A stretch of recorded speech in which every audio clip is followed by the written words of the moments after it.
वाशिमच्या शेलू बाजार इथल्या अमोल लांभाळे या शेतकऱ्याचं तीव्र उन्हामुळे पपई पिकाचं मोठं नुकसान झालंय।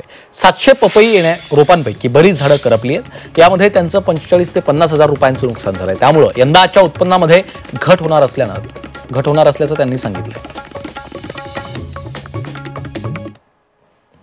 क्रॉप कव्हर आणली, कलरची दिसत आहे तुम्हाला, आणि ती लावल्यानंतर तरी माझे 700 झाडं क्रॉप कव्हर लावायच्या अगोदर खराब झालेले मेलेले होते। आता मला परत 700 झाडं लावायचे डबल, आणि 15 रुपयाचं एक झाड पडते। त्याच्यामुळे वाढत्या उन्हाच्या तापमानामुळे एवढं नुकसान म्हणजे 40-45 हजार रुपयाचं रोप मला 2 एकरमध्ये लागत आहे। आणि असं जर टेम्परेचर राहिलं तर प्लॉट जमवणं खूप मुश्किल आहे यावर्षी पपईचे। नंदुरबार बाजार समितीनं कांदा विक्रीसाठी स्वतंत्र बाजारपेठ सुरू केल्यामुळे बाजारात कांद्याची आवक प्रचंड वाढली आहे। त्यामुळे कांद्याच्या दरात घसरण झाली आहे। परिणामी कांद्याला दर कमी मिळत असल्यामुळे कांदा उत्पादक शेतकरी आर्थिक संकटात सापडलाय। तर कांद्याच्या दरात कधी वाढ होणार असा प्रश्न देखील आता शेतकरी उपस्थित करतोय।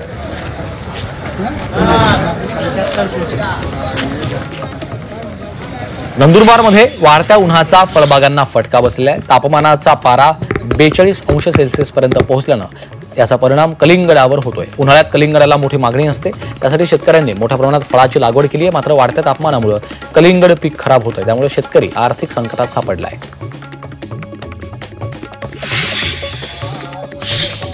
नाशिकच्या कसमादे परिसरात पारा वाढल्यामुळे विहिरींनी तळ गाठायला सुरुवात केली आहे। त्याचा सर्वाधिक फटका फळबागांना बसतोय। तर तीव्र तापमानामुळे फळांची छाटणी केल्यास झाडं जळू लागली आहेत। त्यामुळे छाटणी अभावी फळधारणा होण्यास उशीर होणार असल्यामुळे हंगाम लांबलाय। शेतकऱ्यांना मोठ्या प्रमाणावर आर्थिक फटका बसतोय।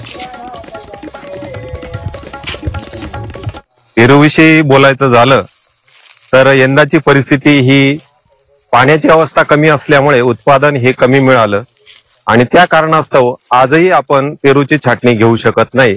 कारण आज जर छाटणी घेतली तर काडी बरीचशी जळून जाते उन्हाच्या तीव्रतेने। त्यामुळे आपल्याला त्या पद्धतीचं नियोजन करावं लागतं। वातावरण चेंज झालं की वातावरणात थोडा गारवा निर्माण झाला तर आपण छाटणी घेऊ शकतो, आणि जून-जुलै पर्यंत आपण चांगल्या पद्धतीने सेटिंग करून मालाचं उत्पादन घेऊ शकतो।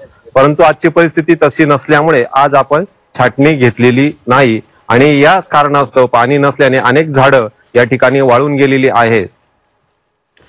नैसर्गिक शेतीमध्ये विविध प्रयोग करून यवतमाळच्या महागाव तालुक्यातील उटीमधील शेतकरी विनोद मैंद यांनी कमी खर्चामध्ये जास्त उत्पादनाचा मंत्र शोधलाय।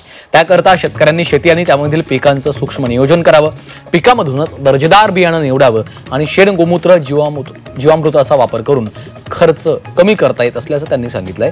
या प्रयोगामधून त्यांनी यंदा चण्याचं विक्रमी उत्पादन घेतलेलं आहे। या संदर्भात त्यांच्याशी बातचीत केली आहे आमचे प्रतिनिधी श्रीकांत राऊत यांनी। रासायनिक शेतीला फाटा देत महागावच्या उटी येथील शेतकरी विनोद मैंद यांनी नैसर्गिक पद्धतीने शेती करून हरभरा पिकामध्ये विक्रमी असं उत्पादन घेतलेलं आहे। नेमका कशा पद्धतीने त्यांनी ही किमया साधली आणि त्यांचा नेमका पॅटर्न काय हे त्यांच्याकडून आपण जाणून घेऊ। नमस्कार। मी नैसर्गिक आणि रासायनिक अशा दोन्ही प्रकारे शेतकऱ्यांचे पैसे कसे वाचवायचे शेतीमध्ये, एका एकरी भरपूर पैसे कसे वाचतील, हे मी एक पॅटर्न तयार केलं, आणि त्या पॅटर्नचं नाव दिलं मी विनोद पॅटर्न म्हणून माझ्याच नावाने दिलं।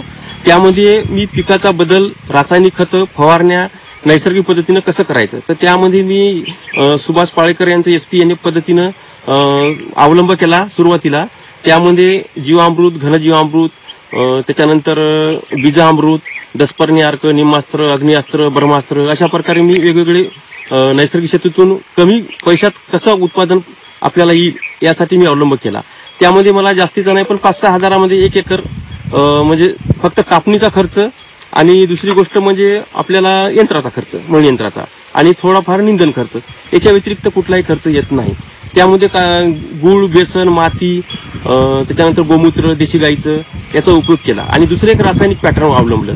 त्या पॅटर्नमध्ये सुद्धा मी वेगवेगळ्या प्रकारे नवीन तंत्र विकसित केलं। त्यामध्ये शेतकऱ्यांना आता URB नावाची प्रक्रिया मी प्रत्येक पिकासाठी तयार केली, म्हणजे सोयाबीन, तूर, हरभरा, तीळ, कडधान्य यासाठी। श्रीकांत राऊत, झी मीडिया, यवतमाळ।